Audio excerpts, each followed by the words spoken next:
بسم اللہ الرحمن الرحیم۔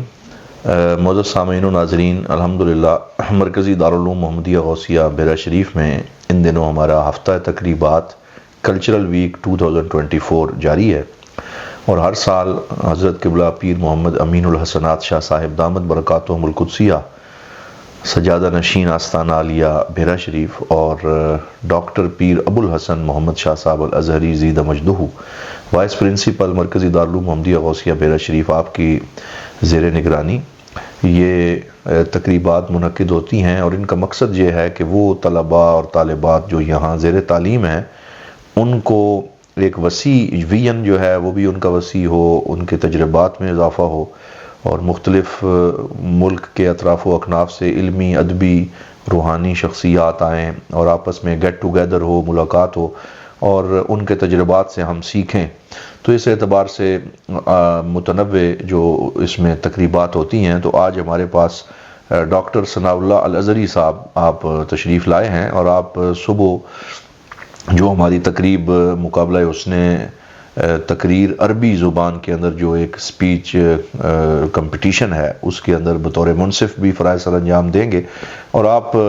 مرکزی دارالعلوم محمدیہ غوثیہ بیرا شریف سے منسلک بڑی علمی شخصیت ہیں جنہوں نے جامعہ الازہر مصر سے اپنا پی ایچ ڈی مکمل کیا، اور آپ بیریا یونیورسٹی میں ایسوسیٹ پروفیسر کے طور پہ اپنی خدمات سر انجام دے رہے ہیں، اور آپ کا جو پی ایچ ڈی کا تھیسس تھا وہ بھی اقبالیات کے حوالے سے عربی زبان میں ایک بڑا وسیع اور خوبصورت کام تھا جو آپ نے کیا۔ تو آج آپ تشریف لائے ہیں تو ہم نے مناسب سمجھا کہ آپ کے تاثرات جو ہفتہ تقریبات اور ان تمام پروگرامز کے بارے میں ہیں وہ لے لیے جائیں۔ تو ڈاکٹر صاحب بہت شکریہ، ایک تو آپ نے وقت دیا، تو دوسرا آپ کچھ ارشاد فرمائیں حضور ضیاء الامت علیہ الرحمہ کی فکر اور پھر یہ جو سارے تقریبات ہیں ان حوالے سے۔ بسم اللہ الرحمن الرحیم۔ معزز سامعین و ناظرین، سب سے پہلے میں ڈاکٹر نعیم الدین صاحب کا شکریہ ادا کرتا ہوں کہ انہوں نے یہ موقع فراہم کیا ہے۔ یہ میرے لیے بہت بڑی سعادت کی بات ہے، اور جو ڈاکٹر صاحب فرما رہے ہیں اس حوالے سے یہ ہے کہ جب ہم یہاں پہ پڑھتے تھے 1984 سے لے کر 1992 کا سیشن تھا ہمارا، تو اس دوران حضور ضیاء الامت رحمۃ اللہ علیہ بڑے صحت مند ماشاءاللہ ہر لحاظ سے ایکٹیو تھے، تو آپ اس پہ بہت زور دیتے تھے کہ غیر نصابی سرگرمیاں جو ہیں اس کی اہمیت بہت زیادہ ہوتی ہے، اور یہ تمام یونیورسٹیز کے اندر، تمام تعلیمی اداروں کے اندر غیر نصابی سرگرمیوں کی ایک بہت بڑی اہمیت سمجھی جاتی ہے، اور ہماری یونیورسٹی میں بھی اور تمام تعلیمی اداروں میں سال کے اندر ایک ہفتہ ایسا آتا ہے جس کو ہفتہ تقریبات بھی کہا جاتا ہے یا کلچرل ویک بھی کہا جاتا ہے۔ تو اس کی اہمیت بہت زیادہ ہوتی ہے، کیونکہ اس میں جو نعتیہ مقابلہ ہے، لوگوں کو نعت سیکھنے کا موقع ملتا ہے اور ان کی حوصلہ افزائی ہوتی ہے۔ ہم بھی اپنی یونیورسٹی میں یہ کرواتے ہیں اور باقاعدہ انعام رکھے جاتے ہیں اور وہ بچوں کی حوصلہ افزائی ہوتی ہے۔ اسی طرح تقریر، دیکھیں کسی بھی تعلیمی ادارے سے جب بندہ فارغ ہو کے نکلتا ہے تو باہر جا کے اس نے خصوصاً دینی ادارہ جو ہے اس سے تبلیغ کرنی ہے، قرآن بیان کرنا ہے، حدیث پاک بیان کرنی ہے، تو اگر اس کو تقریر کا ملکہ نہیں ہوگا، اس کے اندر اس کو پریکٹس نہیں کروائی گئی ہوگی تو وہ بول نہیں سکے گا، وہ لوگوں کے سامنے اپنا معافی ضمیر بیان نہیں کر سکے گا، وہ قرآن و حدیث کو اچھے طریقے سے بیان نہیں کر سکے گا۔ تو یہ ایک بہت بڑا ایک وہ ہے، ملکہ بھی ہوتا ہے، ایک بہت بڑا فن بھی ہوتا ہے فن تقریر جو ہے۔ اسی طرح نعت شریف کا فن ہے، اسی طرح قرات جو خوبصورت قرآن پاک پڑھا جاتا ہے، تو اگر دیکھیں نا قرات خوبصورت طریقے سے کی جا رہی ہو، تلاوت کی جا رہی ہو، تو لوگوں کے دل کھینچے چلے آتے ہیں اور لوگ دین کی طرف مائل ہوتے ہیں۔ تو یہ سارے ٹولز ہیں، بیسیکلی یہ ٹولز ہیں تبلیغ دین کے لیے، اور یہ بہت ضروری ہیں۔ جو طالب علم ان سے استفادہ نہیں کرتا، ہمارے دور میں نا وہ ہمارے بڑے ہی محترم شخصیت ہیں مولانا اکرم الازہری صاحب ماشاءاللہ، تو مطلب وہ کوشش کرتے تھے، لیکن بہرحال وہ آہستہ آہستہ آہستہ آہستہ انہوں نے بھی پھر وہ شروع میں ان کا تھوڑا سا وہ تھا جھجک تھی جی تو آہستہ آہستہ انہوں نے بھی سیکھ لیا. تو اس طریقے سے بعض بچے جو ہوتے ہیں نا بہت ہی شرمیلے ہوتے ہیں, لوگوں کے سامنے اپنا معافی ضمیر بیان کرنا ان کے لیے بہت مشکل بات ہوتی. تو جب وہ اس طرح کی محفلوں میں, اس طرح کی تقریبات میں جب وہ حصہ لیتے ہیں, اور حضور ضیاء الامت رحمۃ اللہ کے حوالے سے میں آپ کو بتاؤں کہ آپ بہت سختی فرماتے تھے, اس حوالے سے بہت زیادہ زور دیتے تھے. وہاں پہ اس وقت ندوۃ العرفان نام کی ایک ہماری تنظیم ہوتی تھی, آج بھی ہے میرا خیال, وہ چل رہی ہے ابھی تک, بے شک وہ موجود ہے, ابھی بھی ہے. تو وہ ہر ہفتے اس کی ایک محفل ہوتی, بزم ہوتی تھی, اور اس میں حضور ضیاء الامت رحمۃ اللہ آپ خود تشریف لاتے تھے, ماشاءاللہ آپ خود تشریف لاتے تھے. اور ایک یہاں پر میں بڑے مزے کی بات جو ہے نا, وہ میرے ذہن میں اس وقت ہمیشہ یہ سوال رہتا تھا, بعد میں وہ عقدہ کھلا کہ حضور ضیاء الامت رحمۃ اللہ ایک تو پابندی سے آپ اس محفل میں تشریف لاتے تھے, ہمارے اسٹوڈنٹس کی وہ محفل ہوتی تھی, لیکن آپ اتنی اس کو اہمیت دیتے تھے کہ آپ جتنی مرضی مصروفیت ہوتی تھی آپ اس میں شریک ضرور ہوتے تھے, چونکہ ہماری حوصلہ افزائی کے لیے. دوسری بات یہ تھی کہ میں نے دیکھا کہ مسلسل آپ نا ایک آیت کریمہ پڑھتے تھے کہ قل ان صلاتی و نسکی و محیای و مماتی للہ رب العالمین. یہ جو آیت کریمہ ہے نا, وہ میں نے بارہا اس ندوۃ العرفان کی محفل میں نا بزم میں نے سنی, ماشاءاللہ. تو میں ہمیشہ سوچتا تھا کہ یہ ایک ہی آیت ہر بزم میں موضوع بحث بناتے ہیں اور اسی آیت کی تشریح بیان فرماتے ہیں, اور ہر بزم میں حالانکہ علماء حضرات جو ہیں نا تبدیل کرتے رہتے ہیں, وہ اپنی ایک قسم کی وہ مطلب انسلٹ سمجھتے ہیں کہ کوئی کہ لوگ یہ نہ کہیں کہ ان کو اور آتا کچھ نہیں ہے, ان کو کچھ اور آتا نہیں ہے, اور یہ ایک ہی آیت ان کو آتی ہے مطلب. لیکن بعد میں ہمیں پتہ چلا کہ یہ ایک ایسا جامع قسم کا نظریہ کہہ لیں, سبق کہہ لیں, درس کہہ لیں, کہ جو پورے قرآن کا خلاصہ تھا. قل ان صلاتی و نسکی و محیای و مماتی للہ رب العالمین. اور یہ کس کو اللہ تعالیٰ فرما رہے ہیں؟ نبی پاک صلی اللہ علیہ وسلم سے فرما رہے ہیں, اور ان کے ذریعے سے پوری امت کو اور پوری انسانیت کو یہ دعوت دی جا رہی ہے. تو کہ نماز بھی اللہ کے لیے, بے شک قربانی بھی اللہ کے لیے,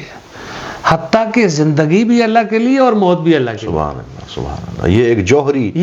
پیغام تھا دین کا جو آپ نے اس آیت کی روشنی میں پہنچایا. دیکھیں مطلب ان سب پوری زندگی کو گھیر لیا اس پیغام کے ذریعے, اور بار بار آپ فرماتے تھے راسخ کرنے کے لیے ہمارے دلوں کے اندر, تاکہ یہ کانسیپٹ جو ہے وہ اس طرح راسخ ہو جائے, اس طرح بیٹھ جائے. اور آپ فرمایا کرتے تھے کہ اگر آپ کسی سے پانی مانگتے ہیں تو اس میں بھی آپ یہ نظریہ رکھیں کہ جو پانی دے رہا ہے وہ اللہ اور اس کے رسول کے لیے دے رہا ہے, اور اگر آپ کسی کو دے رہے ہیں پانی تو اس میں بھی یہ نظریہ رکھیں کہ میں اللہ اور اس کے رسول کے لیے کر رہا ہوں. کوئی بھی کام کریں اللہ اور اس کے رسول کی رضا کی خاطر کریں, کسی دنیا دار کی رضا کی خاطر کوئی کام نہ کریں. ایون کہ اپنے والدین کی خدمت بھی کر رہے ہیں نا,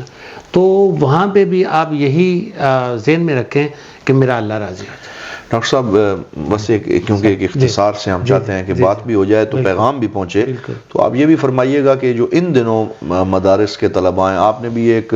کافی عرصہ پہلے یہاں پڑھا, اور پھر آپ جامعہ الازہر بھی گئے, وہاں کا بھی ماحول دیکھا, پھر آپ یونیورسٹیز میں بھی گئے, اور اسلامک یونیورسٹی اب آپ کا ایک بڑا ایکسپلوئر ہے, تو اس کو دیکھتے ہوئے آپ دینی مدارس کے اس دور کے طلباء کو کیا پیغام دینا چاہتے ہیں کہ انہیں کیا گرومنگ کے لیے کرنا چاہیے؟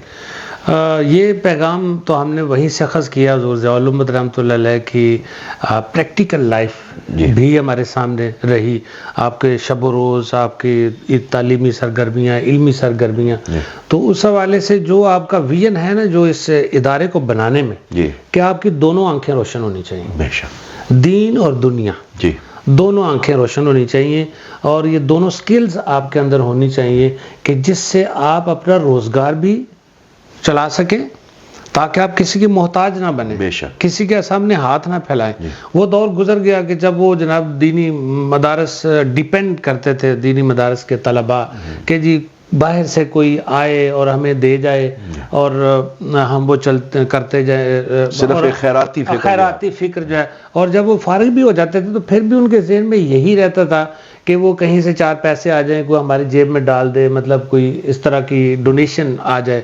تو یہ جو ڈونیشن کا کانسیپٹ ہے بیسیکلی یہ کانسیپٹ ہے مجبور لوگوں کے لیے، جو معذور لوگ، مثلا دینی مدرسے میں جو بچے پڑھ رہے ہیں وہ معذور ہیں، وہ جاب نہیں کر سکتے نا. لیکن جب آپ فارغ ہو گئے ہیں تو آپ کے پاس ٹائم ہے، اب آپ وہ جو سکلز یہاں سے آپ نے حاصل کی ہیں ان کے ذریعے سے آپ اپنا رزق بھی کمائیں اور اپنا دین کی خدمت بھی کریں، تاکہ انڈیپینڈنٹ ہو کر کوئی بندہ آپ کو تانا نہ دے کہ آپ جو ہیں وہ ڈیپینڈنٹ ہیں ہمارے اوپر یا معاشرے کے اوپر بوجھ ہیں. ابھی بھی آپ معاشرے کے اوپر، یعنی معاشرے کے ایک فعال فرد ہوں اور معاشرے کو لینے کے بجائے وہ پے بیک کر رہے ہیں، تقسیم کر رہے ہیں. بالکل. اور اپنے پاؤں پہ کھڑا ہونا جو ہے نا یہ دین سکھاتا ہے کہ جی. اور اس میں یہ بھی جناب ایک اضافہ فرما دیں کہ جو حضور قبلہ پیر محمد امین الحسنات شاہ صاحب دامت برکاتہم القدسیہ نے حضور ضیاء الامت علیہ الرحمہ کے بعد اس پورے نظام کو ایک یونیورسٹی تک پہنچایا ہے، اور اب جو اس میں مزید بہتری پیدا ہوئی ہے اس حوالے سے آپ کیا؟ میں انتہائی مطلب خوش ہوتا ہوں یہ دیکھ کر کہ حضور ضیاء الامت رحمۃ اللہ علیہ نے جو اپنے والد صاحب سے دینی تحریک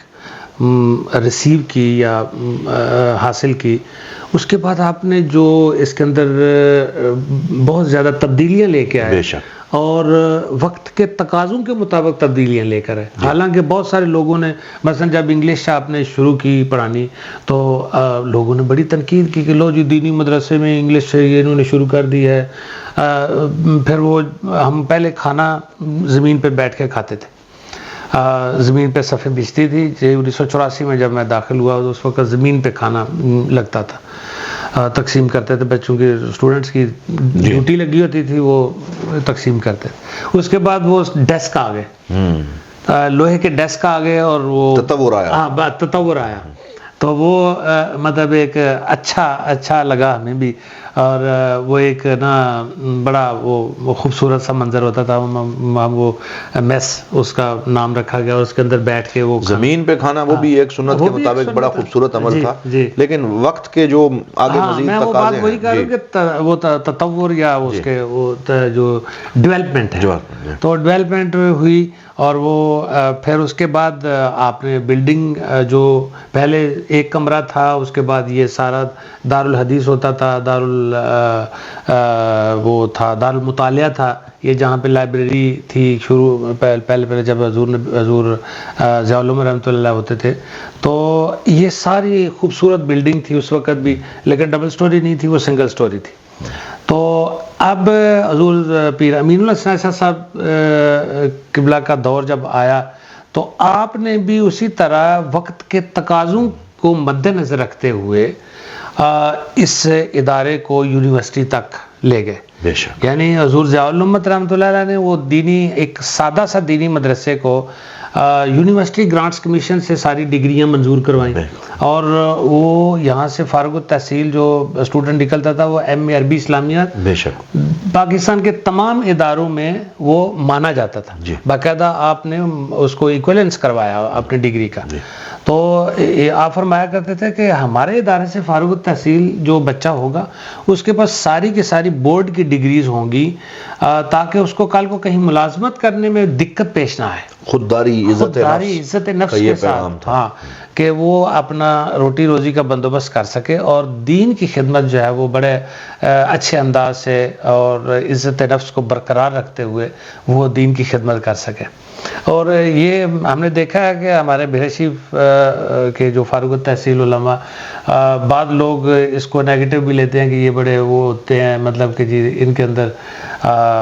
وہ اس کو تکبر کے معنی میں وہ لیتے ہیں عام طور پر نا، دوسروں کی جب وہ کرتے ہیں نا کمپیریزن کرتے ہیں، بالکل غلط فہمی کے طور پر. تو حالانکہ یہ ان کا عزت نفس ہے جو حضور ضیاء الامت رحمۃ اللہ نے ان کو سکھایا ہے کہ یہ دین یہی سکھاتا ہے کہ آپ نے آپ کسی سے کم نہیں ہیں. آپ یہاں پر آپ کو انگلش بھی سکھائی جاتی ہے, آپ کو عربک بھی سکھائی جاتی ہے, آپ کے پاس زیادہ علوم ہے باہر کے لوگ جو سے ان کو صرف انگلش آتی ہے, آپ کو انگلش بھی آتی ہے, آپ کو عربک بھی آتی ہے, آپ کو اردو بھی آتی ہے, آپ کو بہت سارے علوم آتے ہیں, دینی علوم آتے ہیں. تو آپ کیوں احساس کمتری کا شکار ہوتے ہیں؟ یہ حضور صلی اللہ علیہ وسلم رحمۃ اللہ ہمیں بتایا کرتے تھے, سکھاتے تھے کہ آپ نے جب آپ باہر نکلنا ہے نا تو آنکھوں میں آنکھیں ڈال کر بات کرنی ہے لوگوں کے ساتھ. آپ نے مرعوب نہیں ہونا کہ جی میں دینی مدرسے کا ہوں, آپ کو سارا کچھ پڑھایا جا رہا ہے, جو باہر لوگ پڑھ رہے ہیں وہ ساری تعلیم آپ کو دی جا رہی ہے. تو اس لیے آپ کو کسی بھی احساس کمتری کا شکار نہیں ہونا چاہیے. بہت شکریہ ڈاکٹر صاحب آپ کا, آپ نے بڑی محبت کا اظہار فرمایا اور بڑی حضور جعلمت علیہ الرحمہ کے دور کی یادیں جو ہیں ان کو بھی تازہ کیا, اور پھر موجودہ پیر محمد امین الحسنات شاہ صاحب دامت برکاتہم القدسیہ کی خدمات کا تذکرہ کیا. تو یہ سفر اسی طرح جاری و ساری رہے, اور اللہ کریم ان اداروں کو مزید ترقی اور عروج عطا فرمائے, اور جتنے لوگوں نے یہاں سے اکتساب فیض کیا انہیں اس وسطیت اور اعتدال کے پیغام کو عام کرنے کی توفیق عطا فرمائے. اسی کے ساتھ ہم آپ سے اجازت چاہتے ہیں. والسلام علیکم ورحمۃ اللہ وبرکاتہ.